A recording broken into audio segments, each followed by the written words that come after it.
Good afternoon, everybody, and welcome to the next Big Thing stage. My name is Emmanuel, and I will be your host in this afternoon. I just know that I took you after getting lunch, so I hope to keep your energy levels up high. Today, we're going to delve into the world of company collaborations and its learning with a panel led by Alberto Payo, co-founder and editorial manager at Aplicantes. Alberto, you have an amazing panel of speakers I'll let you introduce. So please join me to the stage and help me welcome Alberto with a very big round of applause.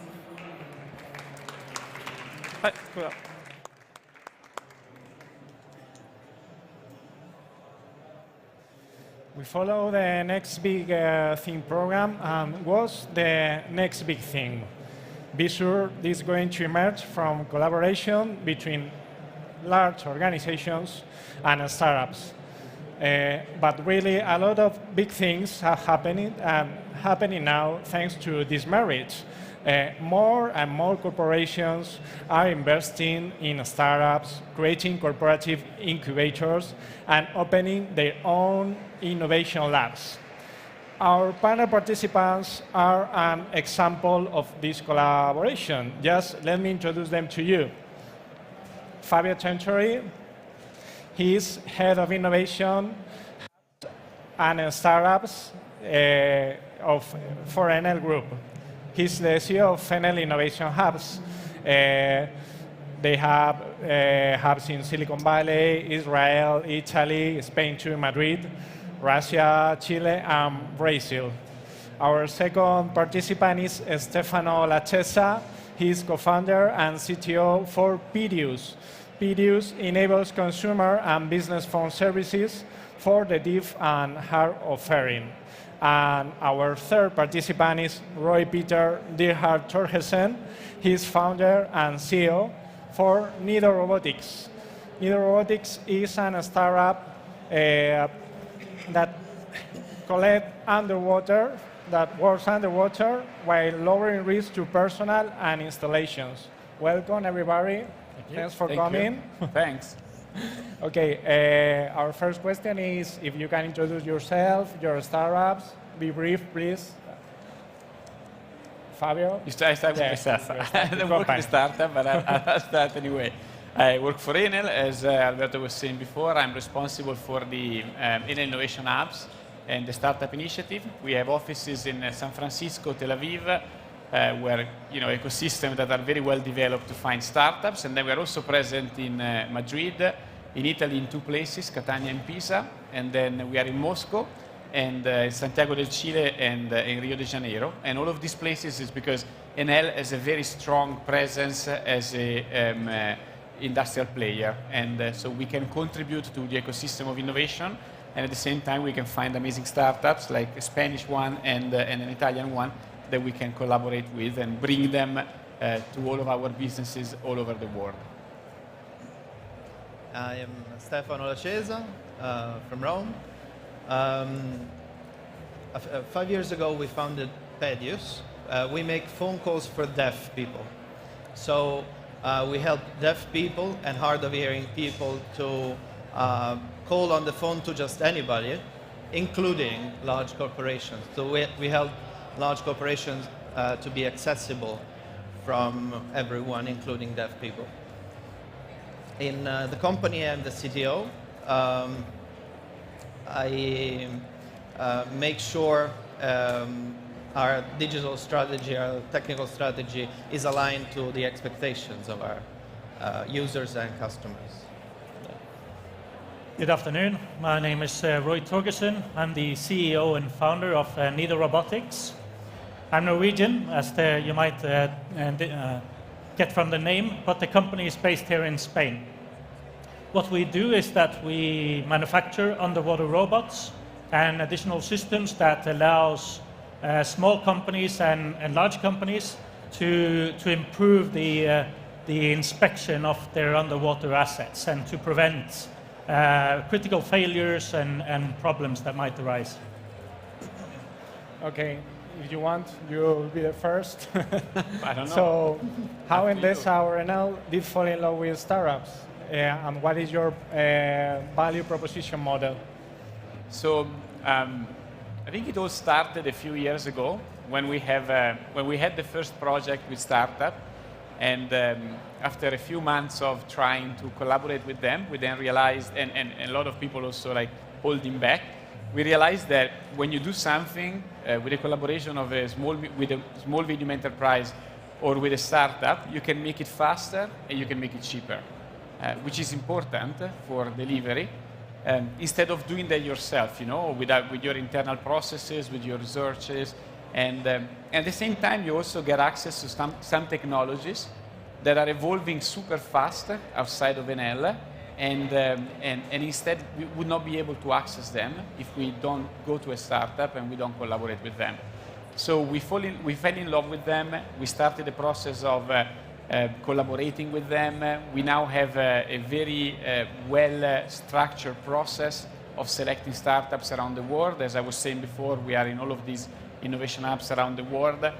We scout for startups. We offer them the opportunity to collaborate with us, which in all honesty means simply they come, they co-develop their business, or they get access to our data, our laboratories, our expertise, like our people that are expert on these main subjects, and this allows them to go faster in the development of their solution. We don't put any equity. We don't want any equity of the startups. We finance the projects instead, like we put money on the projects, but we don't want the equity of the startup. We want them to be free. And then at a certain point, if everything goes well, and if the project, the test goes particularly well, we become the first big client of the startup, which is, by the way, offering them the opportunity to develop their solution on our businesses all over the world. How many months do you host the startups? We don't really kind of host them, no? It's like, the process is we scout them, and then it takes usually about 2 to 3 months between the scouting and maybe even a little bit more sometimes, but between the scouting and starting a collaboration is about 2 to 3 months. Then the collaboration goes directly managed by the business line. It's not managed by me or by my team. Like I overview the portfolio, but the collaboration is managed directly by the line of business. And we think this is the best thing because it's the business that is already doing the project. This usually lasts for 3 to 6 months, depending on if it's a hardware technology, it might take a little bit longer if there's something to develop. If it's a software technology like the one of Pedius, it can take a little bit shorter time. And then after this, we decide together whether to scale up or not, and we start the process of scaling up. That can take up to 6, 9 months, a year, or whatever time it takes, but all the time structured to bring them all over the world on our businesses. Okay. Stefano, Roy, NL is very, very big. So which division of NL are you working with? And for how long have you been collaborating with Dino? And if you can tell us benefits, not benefits, Okay. bad things, good things. A lot of things to fix. So we are working with everyone that has a call center, and this means we're working with lots of divisions, mainly in 3 areas. Market, so if a deaf person wants a new contract or wants to have information on NL and DESA products. Distribution, so let's say I have a problem in my energy line and I want to tell, hey, I have a problem, and please come fix it. And human resources. So for workers that are deaf or hard of hearing and need to talk to colleagues, suppliers, peers, customers, to take part to conference calls, like for example, Skype for Business, these sorts of things. We started talking with NL less than a year ago, and the first rollout was in March, so about 6 months ago, and then in a couple of months we rolled out everything. I wouldn't say it's over yet, because from time to time, talking to each other, we find out there's something new we would like to do together. Of course, the world is bigger. For now, we're only working with Enel in Italy, and we work in 7 languages, so we'd like to increase that. What we expected was a very big amount of stakeholders. We've been talking to at least 100 Enel people. What we did not expect from prior experience was, you mentioned it before, there's a really structured process. And considering the amount of people and the amount of different areas we've been working with, everything has run as it should have. We are 14 in my startup. We were talking to 100 people. We had someone taking all the strings all together in very different areas that don't really work in the same way. Some call centers are 24 hours. Some services are for workers of Enel that know nothing or may know nothing about call centers in Enel, and so on and so forth. By far, the most impressive, we work with other large corporations. This was the smoothest, for sure. Okay, what's your experience? We were scouted about, well, it was the beginning of this year. We had the kickoff meeting just before summer, and we're just getting the wheels turning. We have done the initial developments that we had to do in order to get everything off the starting line, and so we're just about to start now with the actual initial collaboration. So far, it's been the way it's been working for us has been very good. We like the model. Initially, when we were scouted, we thought that it was an accelerator program, and it didn't seem that interesting until we heard who it was and what it was. So we really like the model of actually being like a test customer, a large corporate test customer. That for us was a big a reason why we went into it, and why we went ahead. And yeah, so we are working with the global thermal generation group. Obviously, we think that there are other sectors of the corporation that can use our technology for good, but that's who we are doing the testing with. Okay, Fabio, it's your turn. It's really difficult to change the mind in a huge group as Enel. How did you transform the culture inside the company? So I don't know if I would say it's difficult to change. I think it's challenging for sure, but difficult is for other most important things. I think it has been an amazing achievement that we have done mainly thanks to a part of the innovation function, which is called the Open Innovation Culture, and they are the people that are organizing workshop and making sure that everybody in the company participates to innovation workshops and spread the voice of how innovation works and what innovation can really give to the company and to the people, no? Because you have to explain to a manager that if he does innovation, and if he does innovation with startups and SMEs, it's faster, cheaper for them, and then to deliver real results. So this was the part that we did at the beginning for the first year, and it worked out quite well. And then as soon as the first projects arrived to the moment of having real results that people could touch, they realized themselves it's faster, it's cheaper. So they kept coming back little by little to ask more. We want more startups to collaborate with. We want more innovation. We want more of this. And this is the real change that at a certain point happened into Enel. As I was telling you before, now we keep opening hubs also because we keep having requests by the business lines of Enel for additional scouting. So we have more than 170 collaborations with startups in the world. And this is just in the last 2 years and a half, 3 years that we are doing this. Let's say 3 years that we are doing this. So it's a big achievement.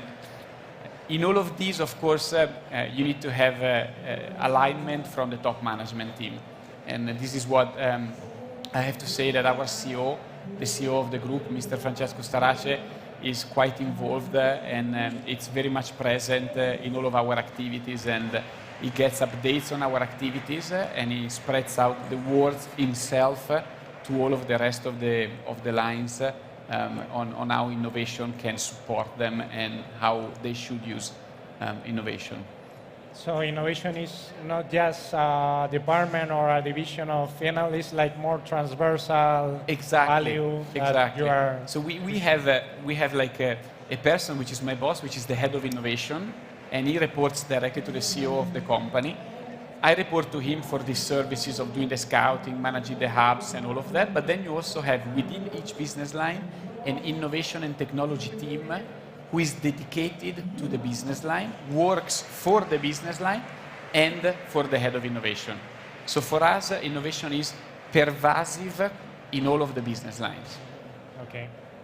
Stefano, you have an experience of 5 years in supporting adoption of tech innovation inside large enterprises. Now you manage a startup working with large corporations. How do you feel the difference? It's a very good question.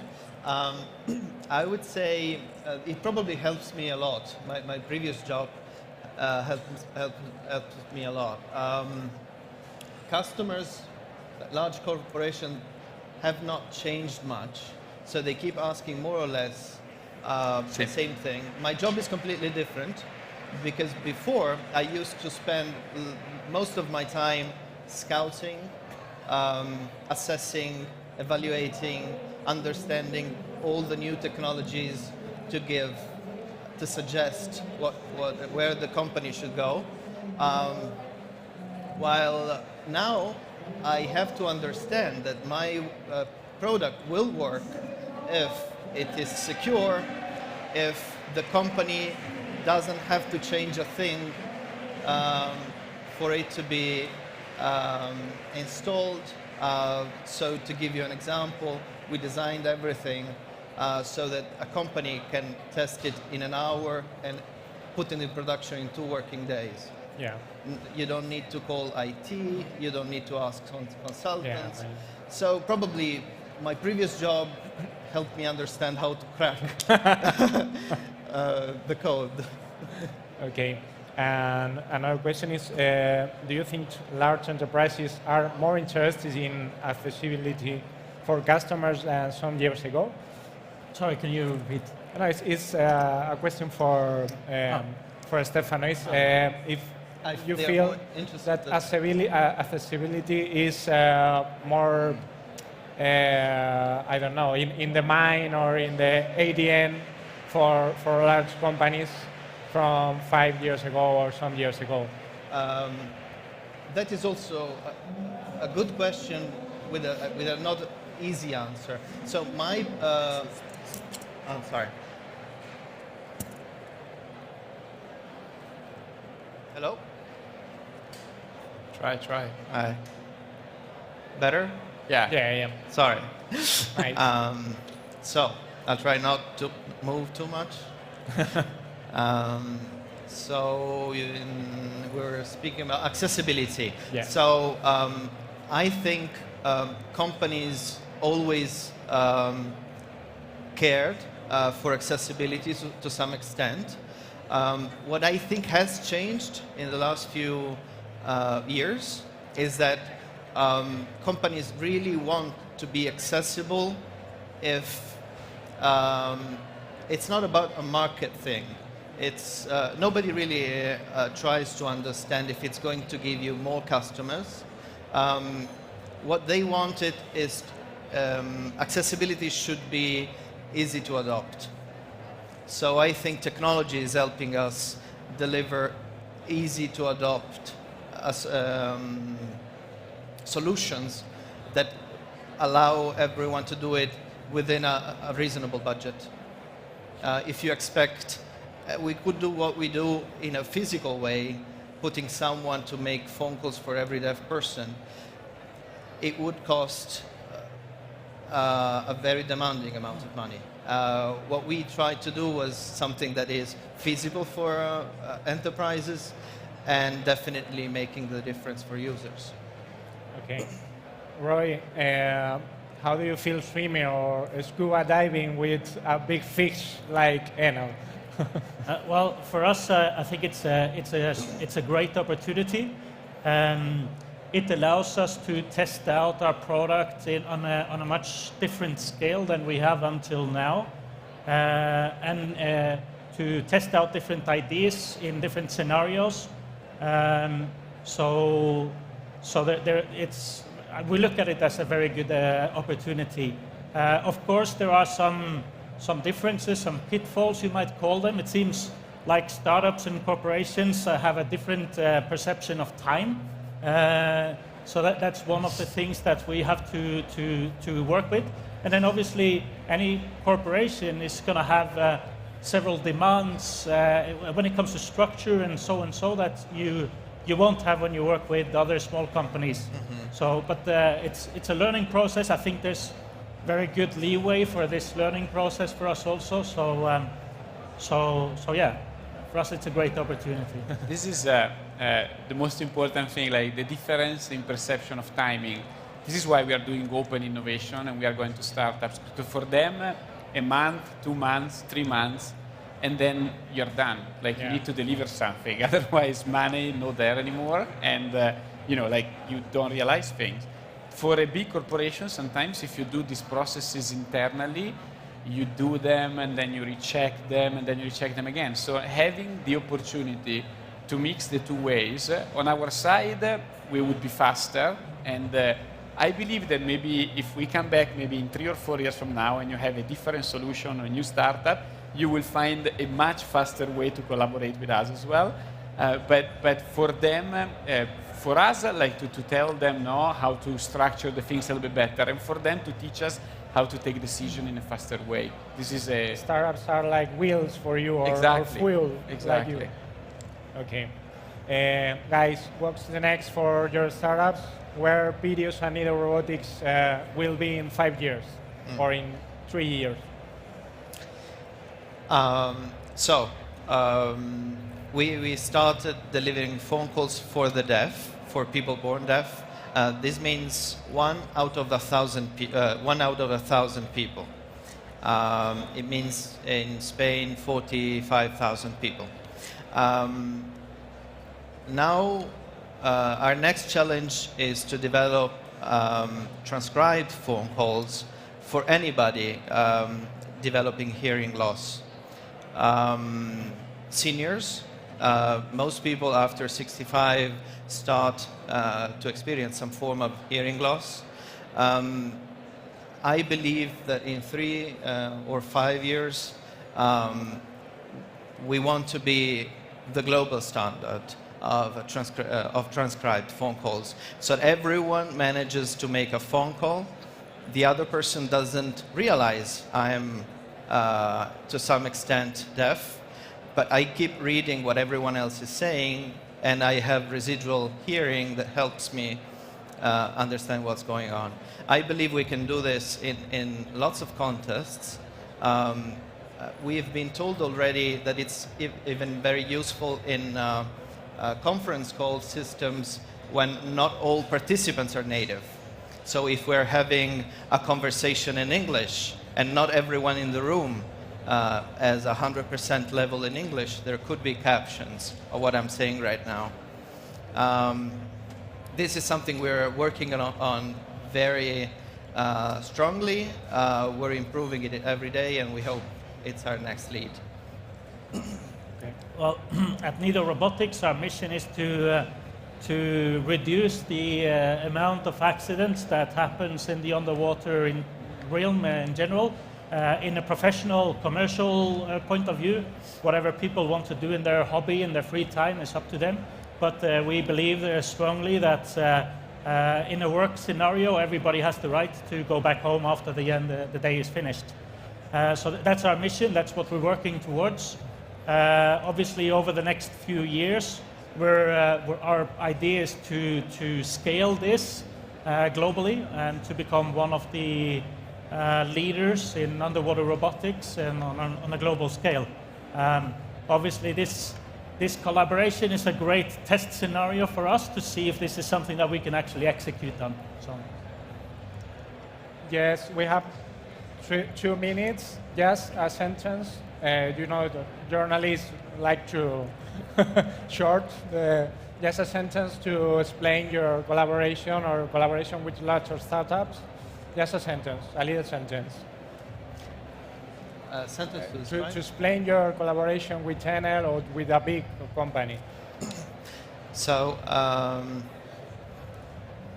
we help everyone reach Enel, even deaf people. Roy? For us, it's an opportunity to test, fit, and scale. Fabio? For us, it's an opportunity to develop technologies that we would not be able to develop in a faster and cheaper way than we would do ourselves. Okay, that's all. Thank you very much. Good luck with your projects, separated and together. Thank you. Thank you. Thank you.